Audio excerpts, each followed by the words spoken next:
Hello, good evening. I'm Nrupathunga. So I'm a technology manager at Molex. I'm here to take you through some of our work on interconnect design optimization, and also there is predictive reliability models. This is very specific to immersion cooled interconnects, and I would like to take you through this extensive research. I'd also like to thank my co-authors here, Sai Surya, Vishwas Patil, Harish Sawant, and Govind Tantri. Before we dive into specifics, let me express how thrilled I am to be here presenting this work in front of industry audience who are experts and would like to gain more insights from what we have shared, and we would try to use it back in our research. A little bit of a background on what Molex has been doing in the immersion cooling space is what we will be starting with, and after that key design considerations and failure modes very specific to immersion interconnects, followed by reliability frameworks and methodologies. So we are using a few methodologies and we would like to use it further. I have few results and future directions on what we need to do in the immersion cooling space for interconnects. That is something will follow. So regarding the background, so 2022 is where we started as a short research project trying to explore what are the cooling ways to efficiently cool interconnects, and immersion cooling seemed to be a promising way to go. In 2022, so that's when we started compiling all the material compatibilities, not just for single phase but also two phase in general, and we did look at hydrocarbons, fluorocarbons, everything in the mix. Then we also demoed a tank with interconnects running up to 146% higher current carrying in the OCP summit. 2023 is where we started more work on reliability and material compatibility studies. So we had a comprehensive testing, electrical, mechanical, environmental, so all electrical interconnect testing comprehensively built into a table and showing it at the community. So we had a close to 200% increase in current carrying with immersion during this phase. In 2024 is where we started expanding on our compatible material list. So we now have a bigger comprehensive list of what is compatible and what is not. We have started working on alternative cables, heat shrink tubes, and some of it is being presented at the show here. If you ever get a chance, please come to A33 booth. That's where we have a small tank running our IT gear connectors and 1060 connectors. And of course, we have this presentation today where design optimization specific to interconnects and reliability aspects are being discussed. So one of the primary candidates in our experiment is the IT gear input connector. So this is a ORV3 specification OCP connector, which is one of the crucial members in our candidates. So the reason we chose this connector is that we have a really widespread use of this connector within the data center business, and we have another candidate which is a extreme 1060 connector, which is a very typical representation of a board-to-board connector, which can also work in a data center environment and makes a good candidate for us. So we have, as data centers are scaling up and everyone is looking for more efficient cooling methodologies. So we have already seen that immersion cooling gives us promising results in terms of heat management, and we would like to also explore how unique reliability challenges it poses to interconnect development. So that is where this objective is all about, trying to optimize interconnect design for immersion. And we took this challenge based on some of the key focus areas, which are thermal management, electrical and mechanical reliability aspects. Here are some of the key design considerations we try to put it here. So these are only a highlight, not everything is included here. Electrical, obviously, lower contact resistance, and we are always pushing higher current, so optimizing current carrying being a key factor there. Mechanical, contact force optimization. For immersion, this is really important. Now we are dealing only with power, but if you are switching into signal, that could be a different case altogether. Durability cycles, of course, that's dictated under mechanical considerations. We have thermal considerations, facilitating faster heat transfer. Obviously, environmental, where contamination, thermal aging, and corrosion is being studied. Cost effectiveness, one primary parameter, of course. Optimizing material usage is where we would want to focus more on here, how we can reduce materials or use materials more optimally. The next part is where immersion cooling, while it actually offers several key benefits, right? It also poses unique challenges such as failures very specific to immersion. Fluid related and corrosion is a new area for us because we have always been dealing with air related failure modes.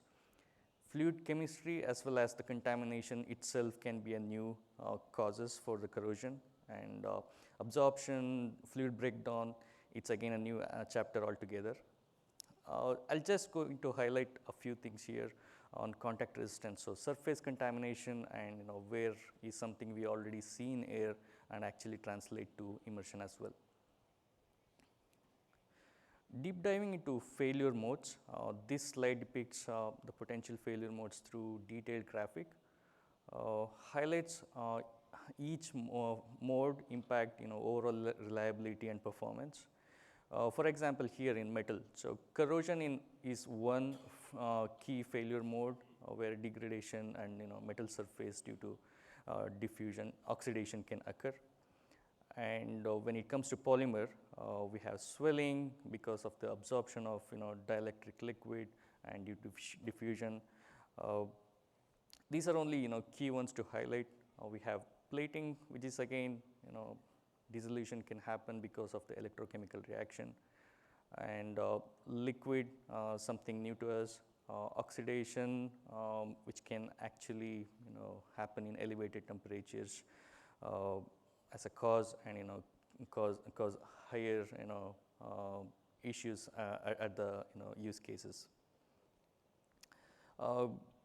We took we tried to understand variable reliability aspects. So two of the major tools there was accelerated life testing, and this is one where we have we can actually test something really fast and make some predictions.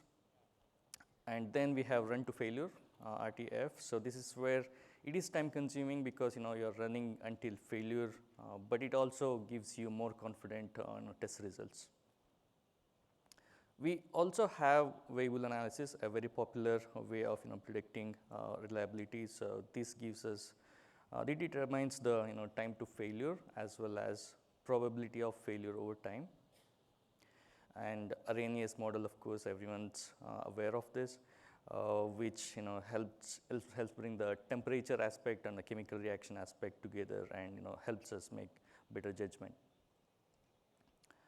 In order to holistically create a greater positive environmental impact, so that means contributing to sustainability on one side, and also making sure all the computational requirements of future are met.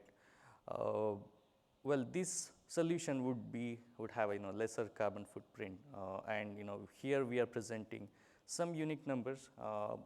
This is an attempt where we take a connector which is already working in air, so we kind of use that exactly in liquid. Now we know we can push higher current because we have effective thermal management. Now let's say the other way to look at it is the exact same connector. So what if we downsize it, make it smaller? Now we are using less natural resources, and we are reducing on cost, adding on to sustainability aspect, which everyone is looking forward to. Here's an example I would like to present where we have plating. When a connector was downsized, we were able to save about 28% in weight of plating. So, this included noble metals such as gold. Then we have copper usage, which is the terminal made of. So, we had 35% reduction in the weight of copper, and this had negligible change in the current carrying capacity. Now, plating and copper usage in this very example is relevant to a board-to-board connector. The last column here is on the cable resize. So, this is where we have a wire connector, and we were able to run the same power in a smaller cable and have current capacity drop of about 7%. So, still about 30% save in copper weight. Now, this is a significant amount of saving. This is considering only metal, but when you add polymer housings and various other process related aspects in the manufacturing, so that is some significant saving, how we can contribute to the environment and also save on cost.